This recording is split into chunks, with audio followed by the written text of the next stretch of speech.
böyle olmuşmuş. Biz gerçeği yaşıyoruz.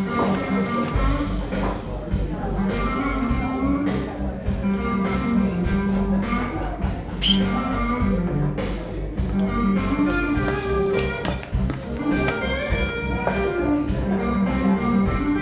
Buyurun.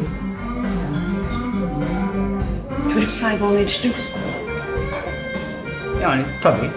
Herkes gibi zamanı geldiğinde ben de isterim. Sana çocuk vereyim mi?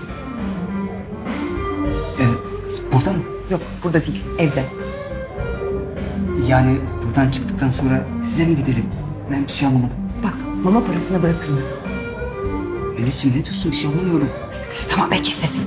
Derim ama olmadı yine. Kısmetsizim bu gecede. Elimde kaldı şişe. Kendimle kalırım